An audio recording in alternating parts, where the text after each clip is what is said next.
typé sauvage. Mathieu Noël.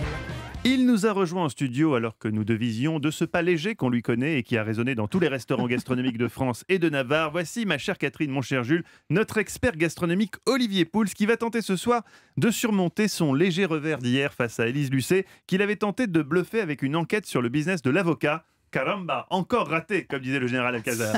Il me faut faire un petit peu de cache-investigation à ma manière. Aujourd'hui, j'ai décidé de vous parler de l'avocat, un sujet qui pourrait d'ailleurs faire l'objet d'un excellent reportage. Eh bien, c'est déjà fait, mon cher. Envoyé spécial des avocats au Mexique, Virginie Villard. Je ne peux pas vous donner la date exacte, mais je vais rechercher. Oui, bien tenté, mon Pouls. Hein. Oui. Bonjour, Olivier. Bonjour, les amis. Tous les jours dans Délicia. Là, tu m'as fait la voix d'Obélix. Bonjour, les amis. Winnie l'ourson, c'est pas. Tous les jours dans Délice in Extremis, vous nous proposez une recette de dernière minute facile et goûteuse. Et ce soir, quoi de plus facile que d'aller chasser un petit sanglier en rentrant du boulot. C'est vrai que c'est vraiment rapide, hein, la dope de sanglier, Olivier. Mais quand on pense gastronomie dans la bande dessinée, évidemment, on se voit tous attablés chez nos amis les Gaulois, avec Astérix, Obélix, en train de savourer un délicieux sanglier qu'on aurait tous chassé ensemble. Sauf que j'ai fait quelques recherches et en me plongeant dans un excellent livre signé Dimitri Tilloy, L'Empire romain par le menu, j'ai découvert qu'en réalité, les Gaulois ne mangeaient pratiquement pas de sanglier. Oh non. Eh oui.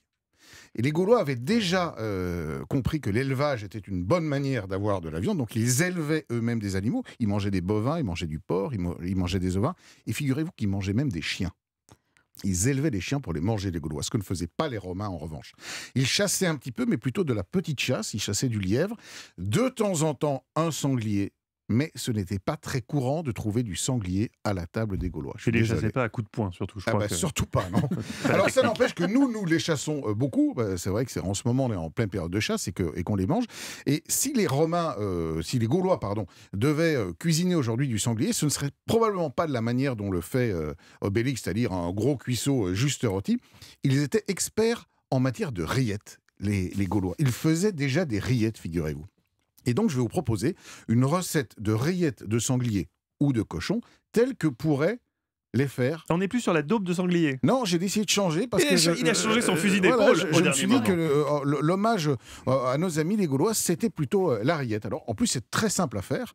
Il vous faut à peu près 1 kilo de viande de sanglier. Alors, ça se trouve où, la vente de sanglier? Si vous avez des amis chasseurs, par exemple, ils devraient pouvoir vous c'est pas en supermarché. Eh non, ça ne se vend pas dans les boucheries, mais ça, on peut changer, on n'est pas obligé de prendre du sanglier. On peut prendre du cochon tout à fait classique. Et c'est vrai qu'en ce moment, il y a pas mal de chasses. Si vous avez un ami qui vous rapporte un petit peu de viande de sanglier, vous allez pouvoir faire cette recette.